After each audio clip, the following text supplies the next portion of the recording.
Já parou para pensar que a bagunça ao seu redor pode estar, na verdade, bagunçando a sua mente também? Hoje, a gente vai mergulhar fundo nos segredos da organização japonesa e descobrir como até a neurociência explica por que arrumar a casa pode transformar a nossa vida. Olha, vamos começar com uma frase que pode parecer um pouco dura, mas ela é o ponto de partida para tudo que a gente vai conversar. Se a sua casa tá uma bagunça, provavelmente a sua mente também está. É uma ideia bem forte, né? E ela mostra a conexão profunda que a gente vai explorar aqui. Então, para começar, vamos entender melhor essa relação, esse ciclo vicioso entre a casa e a mente. Porque, sabe, a desordem física não é só uma questão de estética, ela afeta diretamente o nosso estado mental.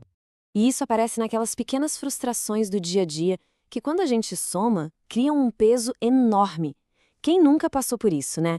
Não achar a roupa que quer usar bem na hora de sair, abrir um armário, um monte de coisa cair em cima, olhar para a cozinha e sentir um aperto no peito, e a sala, que deveria ser um lugar para relaxar, vira um lembrete sem fim de tudo que está pendente. E aí, claro, a organização fica sempre para depois.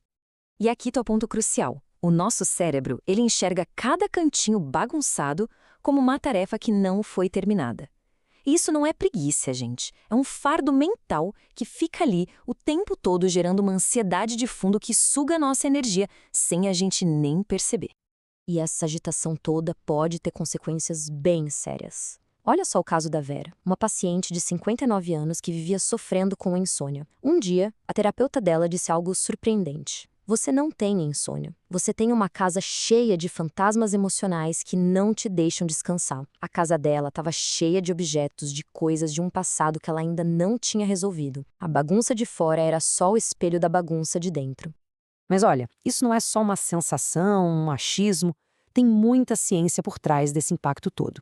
Vamos dar uma olhada no que a neurociência diz sobre a desordem e entender direitinho como o nosso cérebro reage ao caos. Essa comparação aqui deixa tudo bem claro. De um lado, no espaço bagunçado, o cérebro é bombardeado por milhões de estímulos visuais. Cada objeto fora do lugar vira um problema para resolver, e isso drena nossa energia cognitiva. É cansaço, é irritação. Agora, do outro lado, um espaço organizado traz calma mental, dá uma sensação de controle e, o mais importante, libera nossa mente para pensar, para criar e, finalmente, para descansar de verdade. Ok, se a desordem é o problema, então qual é a solução? A resposta pode estar numa sabedoria de séculos que vem lá do Japão. Vamos explorar agora os princípios dessa verdadeira arte japonesa de colocar a vida em ordem. Essa filosofia toda pode ser resumida em 4 princípios que são a base de tudo. Primeiro, fazer uma coisa de cada vez. É um treino para o cérebro focar. Segundo, limpou, sujou. Ou melhor, sujou, limpou. Resolver a bagunça na hora evita que ela cresça. Terceiro, e esse é muito importante, deixar ir de forma intencional, decidir o que fica e o que vai. E por último, a melhora contínua, com pequenas ações todos os dias. E aqui entra um conceito japonês que é central, o danshari. É a filosofia do desapego, de deixar ir. É basicamente olhar para cada objeto e se perguntar: isso ainda faz sentido na minha vida? Me traz alegria ou só está ocupando espaço e trazendo um peso? A história da Marisa, uma viúva de 67 anos, é um ótimo exemplo. Ao se desfazer aos poucos das coisas do marido, ela não estava apagando a memória dele, mas sim abrindo espaço para ela mesma, para o futuro dela. E para complementar, tem o Kaizen, o princípio da melhoria contínua. Sabe, a mudança de verdade não acontece naquele surto de motivação de um fim de semana. Ela é construída um pouquinho a cada dia, com ações pequenas e consistentes. O objetivo aqui é o progresso e não a perfeição.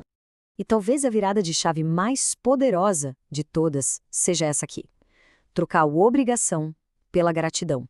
Em vez de pensar em limpar como uma tarefa chata, encarar como um ato de respeito, respeito pelo espaço que te abriga, pelos objetos que te servem. Quando a gente muda a intenção, a ação muda completamente de figura. Vira quase uma meditação. Tudo isso é muito bonito na teoria, né? Mas a grande pergunta é, mas por onde eu começo? A nossa última sessão é sobre isso. É prática, focada em como dar o primeiro passo para ter essa clareza toda na vida. Muitas vezes, o nosso maior problema não é a falta de tempo, mas sim de prioridade. E a promessa desse método é incrível justamente por ser simples: 12 minutos. Só isso. 12 minutos por dia. E para isso funcionar, é crucial entender uma coisa: organização é funcional, ajuda a vida a andar. Já o perfeccionismo, ele paralisa. A Sônia, uma professora, sentia que precisava deixar tudo perfeito de uma vez só. E essa pressão era tão grande que ela nem começava. A solução? Começar pequeno, arrumar uma única gaveta. Foi o que bastou para quebrar a inércia. Isso nos leva a um princípio da neurociência que quebra um mito gigantesco. É a ação que gera emoção, e não o contrário. Não adianta ficar esperando a motivação chegar para começar a arrumar. O segredo é começar a arrumar, e aí a motivação vem.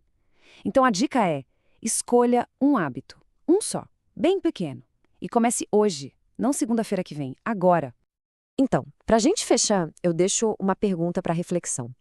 Olhe ao seu redor agora, para o seu espaço, e se pergunte com toda sinceridade: a sua casa é um lugar que te acolhe ou um lugar que te estressa? A resposta para essa pergunta pode ser o verdadeiro início de uma mudança gigantesca e muito necessária.